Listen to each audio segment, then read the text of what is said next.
The house and surroundings in our country were under the control of my grandfather. But the old banyan tree in the field was under my control. Old Grandpa can't ride it. Grandmother used to make fun of Grandfather by talking about Countess of Desmond. His wife was 117 years old, one day for them. When he saw the apple tree, I felt a desire to climb into it, and they climbed that apple tree and fall from it, and their story ended. Maybe if they hadn't climbed the tree in that app, could have lived a little longer. That banyan tree spread over the entire area. Almara has more than his grandfather, than this house. Needless to say, everything is older than this Dara town. Almost in the middle of the banyan tree was a thatch like a hermitage. I spent most of the day in the tree. My first friend in the maple tree was a small gray squirrel, although at first he hesitated to approach me. Slowly, he started taking all the pieces of cake and biscuit from my hand. Maybe trusting a man with his other squirrel friends is a bit of a strength. In the spring, when the maple tree is full of small red figs, all kinds of birds would congregate here. Minus, crows, parrots all used to fight with each other all the time. This banyan tree used to be the loudest place in the past. I read a lot of books, Treasure Island, Huckleberry Finn, The Mowgli while leaning against the banyan tree stories, and the novels of Edgar Rice Burroughs and Louisa May Alcott made up my bag of very mixed reading.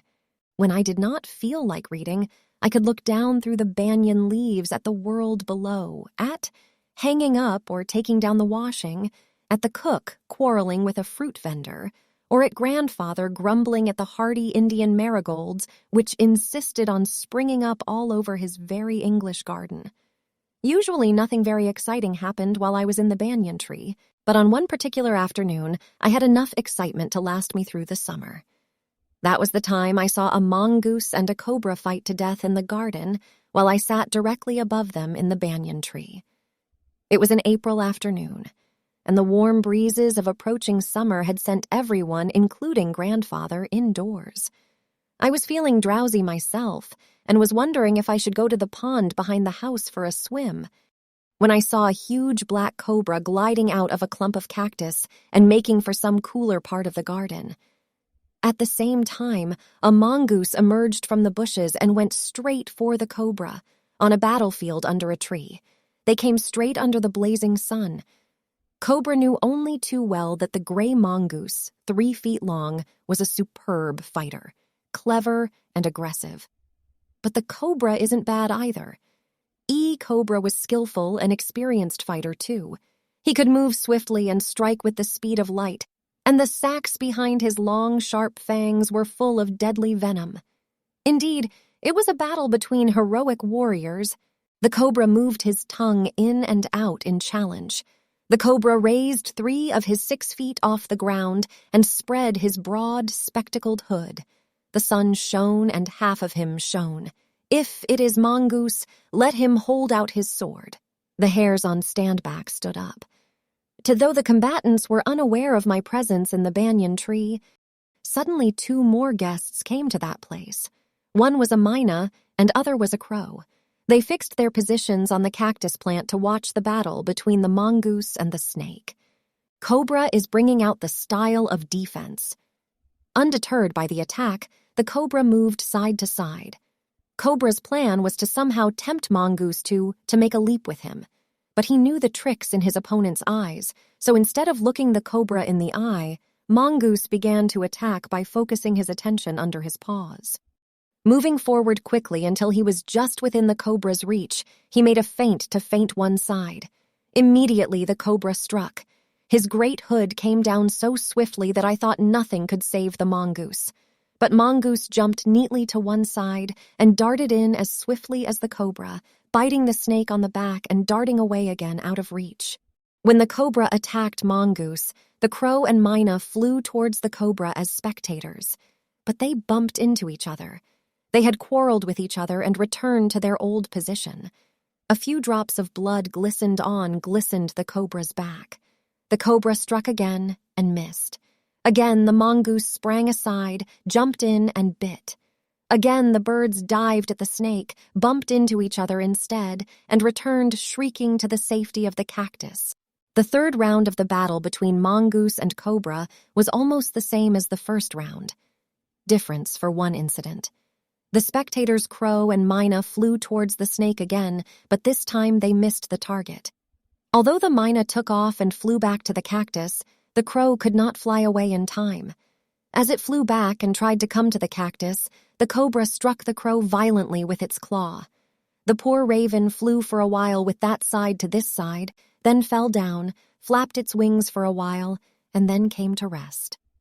After that, myna sat motionless on the cactus, assuring himself that he would not interfere in the fight between the mongoose and the cobra. The cobra is getting tired. At the same time, mongoose, without any mercy, stood up on his feet and jumped towards the snake. He hit the cobra's nose hard. The cobra was seized with pain and angrily tried to tear it around, but to no avail. Mongoose held on amazingly until the cobra surrendered. At last, cobra succumbed to death. Mongoose bit the cobra and went to the bush. Myna, who was watching all this, looked around and came down and slowly jumped and looked into the bush. Then Myna flew away with mongoose chirping loudly. After all the conditions below were secured, I slowly left the house and ran towards the house. I told my grandfather. Grandfather was also happy that mongoose had won, and grandfather decided to let mongoose stay in the garden, perhaps because he had killed the dangerous cobra. He also started giving it regular food left over in the kitchen. He had never tried taming it, because wild mongoose was more useful than a domesticated one. Often I began to see mongoose while sitting in the banyan tree, and he patrolled all around the garden, and once when I looked, he had an egg in his hand. I knew he stole it from the chicken coop, but he didn't do anything to the chickens. In any case, as long as he chased the snake out of the garden, no matter how many eggs Grandma Mongoose cracked, nothing would happen.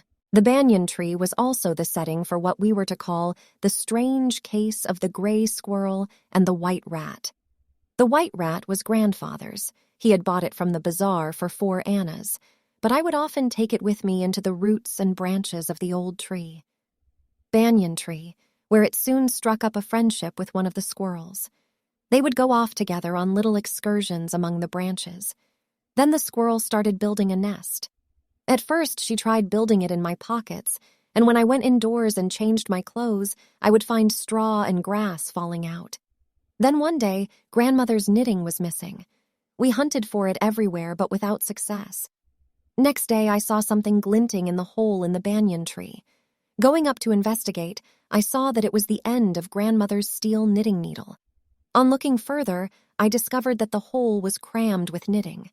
And amongst the wool were 3 baby squirrels, all of them white. Grandfather had never seen white squirrels before, and we gazed at them in wonder. We were puzzled for some time, but when I mentioned the white rat's frequent visits to the tree, grandfather told me that the rat must be the father. Rats and squirrels were related to each other, he said, and so it was quite possible for them to have offspring, in this case, white squirrels.